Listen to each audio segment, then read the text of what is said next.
Hi, welcome to today's video cast. Firstly, thank you for all the comments, positive comments on my life on dyslexia, how to help an individual with dyslexia. Thank you so much. So, for today's video cast, the topic is inculcating scissor skills. So, scissor skills are as important as is pencil grip. And somehow, if we talk about the grip, it is quite similar to how you hold a pencil. So now how does scissor skill can be developed? That's what I'm going to talk about. So I'm going to talk about the different steps. So first of all, I will talk about the verbal cues for scissor holding, scissor gripping.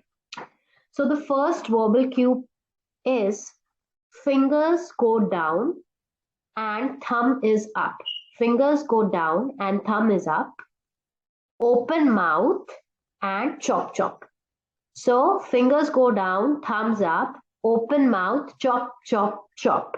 So this is the verbal cues.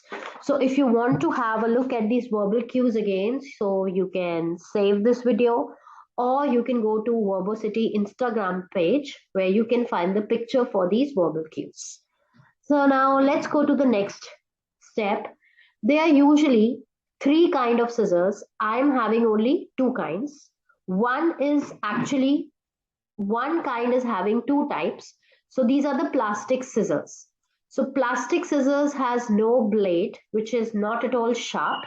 So there's another kind of plastic scissors which has more sharpness than this. So it is midway between this sharp scissors and very blunt plastic scissors. So there's a middle scissors which you can also get. So you should always start with those plastic scissors. And the first thing you need to start with the plastic scissors is cutting the Play-Doh. Or you can simply cut clay. Okay. And then if you want to practice the scissor holding, again, we will be going for fingers go down, thumb on top, try to open mouth, open the mouth and you go chop chop. So that's how it goes. So remember the verbal cues, remember the sequence, plastic scissors, all plastic scissors go first, Play-Doh cutting goes first.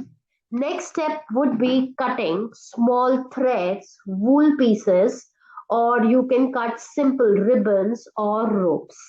So that is a thing.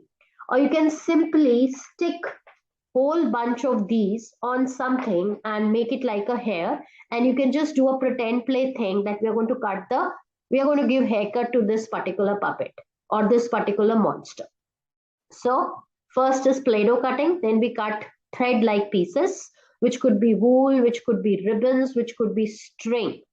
So basically both these two strategies are going to give the idea to the child about how much force, motor planning and betterment their skill and strengthen their finger muscles also.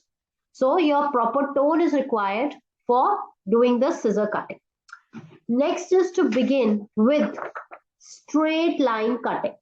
So to see these pictures clearly, you can just simply go onto the Verbosity Instagram page.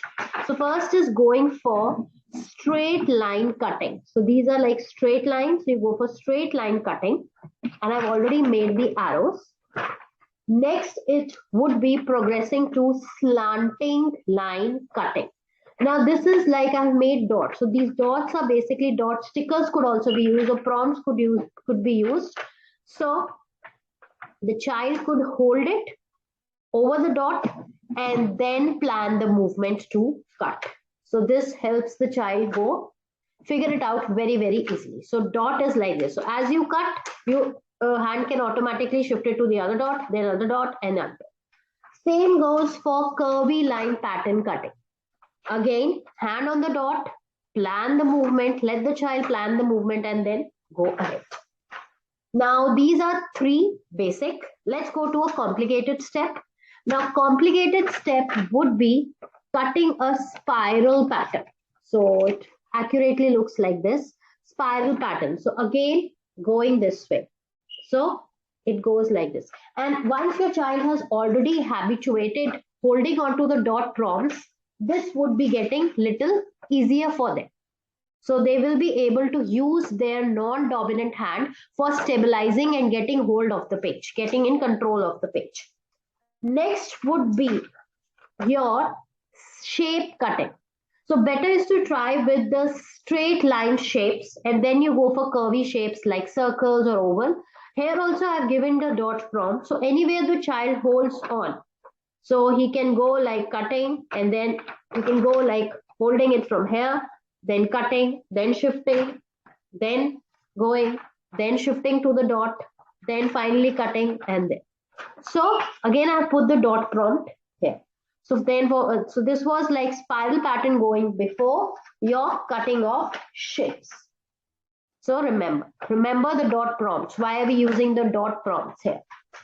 Last is a feather paper craft kind of a cutting. Now this is going to basically give your child an idea about where to stop.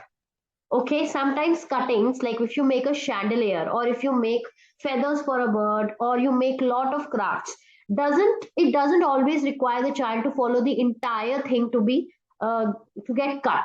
So here I have put a dot. So this dot is going to just help the child to have an idea. Okay, this is the terminal point. This is the point where I have to stop. A visual cue is already provided here. So go till here and cut. Go till here and cut.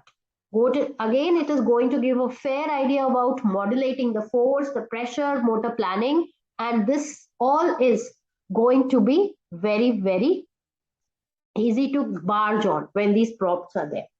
So this is the way you plan the scissor skills. This is the way how you go with scissor skill development. So just save this video so that you can assist your ward, your student with this kind of scissor skill development.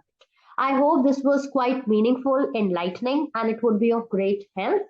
And I'll be coming with soon be coming with more video casts on more skills. Bye. Take care.